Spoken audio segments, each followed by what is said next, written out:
Well, welcome to this week's WTOL 11 Weather Impact. I'm meteorologist Matt Willoughby, and this week we're breaking down all things football. Of course, it is football season, but this week we're having a specific topic for you. We are breaking down why are turf fields significantly warmer than grass fields. So this is a thing that we have kept up on at least over the last couple of years, and it's starting to become a big difference when it comes to global warming and our warming climate. Now, as you look at the physical differences, typically you really can't see the difference if you're, just in the stands, or sometimes you can see that difference. With grass, of course, it looks much greener than what we see with that artificial turf. But as you look closely, you see some of those black marks. Well, that's actually those rubber pellets you typically see throughout that artificial turf, which could likely make that surface a lot warmer with that natural grass. So this is a picture for you, pretty much a heat map artificial turf that was measured by Dr. Sebastian.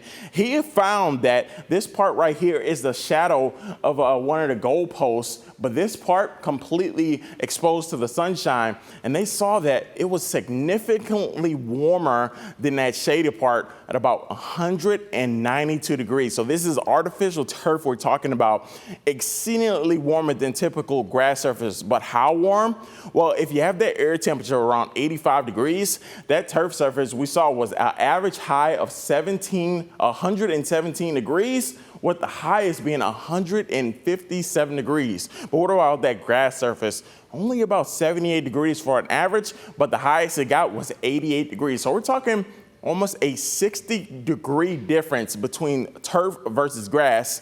And as you may play on surfaces, not going to be the best for those athletes out there. So when we talk about some of those pros, though, when it comes to turf and grass, that consistency when the turf fields won't have to at least have maintenance it as much, and it is durable as well. So if you are, playing on it, whether it's a rainy or muddy conditions, well, it won't get messed up as much, and it is a low maintenance. So that's why a lot of high schools, colleges, and even NFL do have those turf surfaces, because it is in fact low maintenance and won't have to do too much like cutting the grass or anything like that. But it also is all weather play. So if you have a rainy, snowy day, well, that field not going to really get messed up much, unlike grass where you'll actually have that muddiness really start to ramp up as you got rain showers and snow showers. And look at some of those pros though, natural aesthetics. When I talk about this is really just the most environmental friendly part of a grass, and of course a cooler surface. We're talking much cooler, and with just that graphics before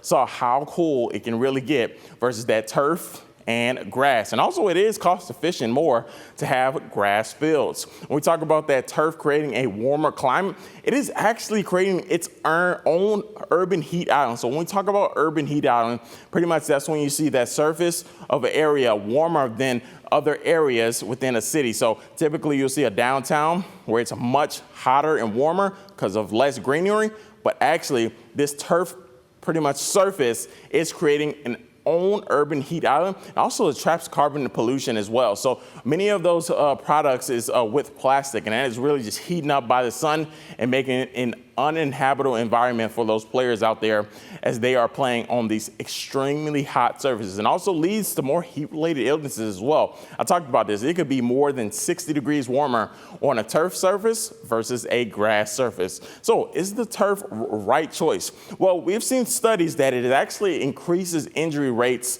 on turf field, and a lot of professional athletes are recommending that they do play on more grass fields than turf fields because the injury rate is in fact going up on turf fields. Also, during those hotter days, heat-related illnesses have become rampant over on turf fields just because it's so hot, and that turf is really just trapping that heat within that grass field, or at least that artificial turf field during those practices and games. And not only that, it is also not necessarily environmental friendly. So when we talk about those rubber pellets and that plastic that is made to make that artificial turf, it's really not the best for those athletes to be breathing that in, and also at least getting that onto their skin as well. So this is something that definitely we'll have to pay attention to as we go throughout the next several years, as we continue to see a warming climate. But also, as we get that warmer climate, that means warmer surfaces when it comes to turf, and for those athletes out there that do play on those artificial turf surfaces.